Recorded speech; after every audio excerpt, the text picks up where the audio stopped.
Welcome to our channel. Today we how to download Ring app and install motion alerts, quick tutorial step by step clearly. To begin, unlock your smartphone or tablet. Open the App Store on your device. If you're using an iPhone, tap on the App Store icon. If you're using an Android device, tap on the Google Play Store icon. In the search bar at the top, type Ring app, press the search button. Locate the Ring app in the search results.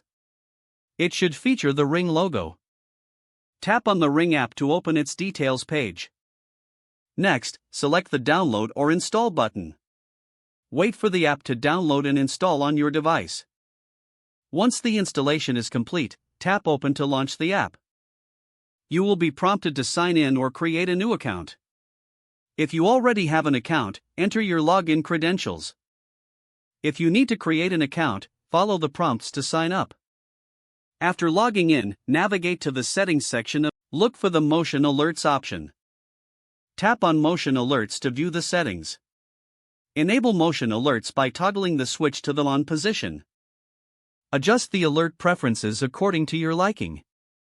You can set alerts for when motion is detected. Once you've made your selections, save the settings. You have now successfully downloaded the Ring app and enabled motion alerts. Congratulations on completing the setup. If the page does not load, refresh the browser or try again in a private or incognito window. Make sure you are using the correct email address, then retype it carefully to avoid small typos. If your password is not accepted, use the reset option and create a new strong password you can remember. Check your spam folder for verification or security emails, then complete any requested confirmation steps. Enable two-factor authentication if available to improve account security and reduce unauthorized access risk. Don't forget to like this video and subscribe to our channel for more step-by-step tech guides.